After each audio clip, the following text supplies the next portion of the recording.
ମୁଁ କଂଗ୍ରେସ ଦଳରେ ଯେଭଳି କାର୍ଯ୍ୟ କରୁଥିଲି ଏବଂ ଏହି ବିଜୁ ଜନତା ଦଳରେ ମୁଁ ଆଜିଠୁ ସାମିଲ ହେଲି ଏବଂ ଶପଥ ନେଲି ଯେ ବସ୍ତା ନିର୍ବାଚନ ମଣ୍ଡଳରେ ଯେଉଁଭଳି କଂଗ୍ରେସ ଦଳର ସଂଗଠନକୁ ମୁଁ ଦୃଢ଼ୀଭୂତ କରିବା ପାଇଁ ପ୍ରଚେଷ୍ଟା କରିଛି, ଇଏ ବିଜେଡ଼ି ମାନେ ବିଜୁ ଜନତା ଦଳର ମଧ୍ୟ ସେଇଭଳି ମୁଁ କେମିତି ଆଗକୁ ବଢ଼ିବା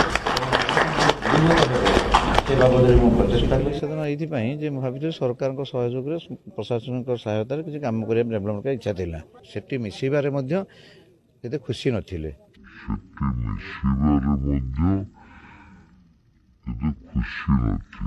ଏବଂ ସେମାନଙ୍କର ଆଦର୍ଶ ଦେଖି ସେମାନେ ଆଉ ମୁଁ ଭୋଟ କରିପାରିନି ତା ମାନେ ନୁହେଁ ଯେ ମୁଁ ବହୁ ଜାଗାରେ କହି ନାହିଁ ଯେ ମୁଁ ବିଜୁ ଜନତା ଦଳ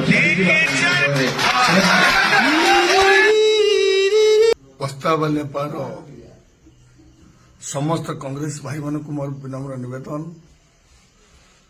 ଆପଣମାନେ କେହି ବ୍ୟସ୍ତ ହେବେନି।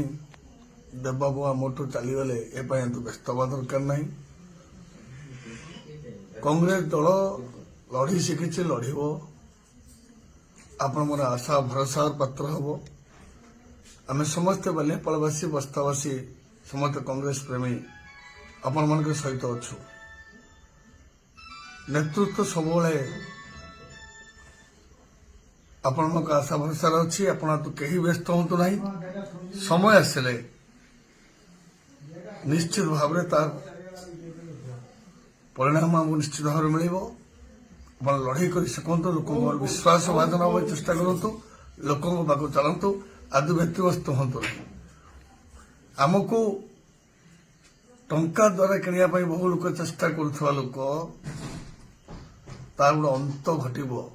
ବାଲିପାଳବାସୀ ତାର ଜବାବ ଦେବେ, ଏଥିରେ କିଛି ଦ୍ୱିମତ କିଛି ନାହିଁ। ତେଣୁ ସମସ୍ତେ ଏ କଥାକୁ ଗୁରୁତ୍ୱ ଦେବେ। ଆପଣମାନେ କେହି ବ୍ୟସ୍ତ ହେବାର ନାହିଁ। ସମସ୍ତେ ଯିଏ ଯାହା ପଞ୍ଚାୟତ ଲୋକଙ୍କର ସମସ୍ୟା ସହିତ ଜଡ଼ିତ ହେବା ପାଇଁ ଆଜି ଦିନରେ ପ୍ରତିଷ୍ଠା ଦିବସରେ ଲୋକଙ୍କ ସମସ୍ୟା ଲୋକଙ୍କ ଦୁଃଖ ସହିତ କେମିତି ସାମିଲ ହେବେ ଏଇ କଥାକୁ ଆପଣମାନେ ଚିନ୍ତା କରନ୍ତୁ।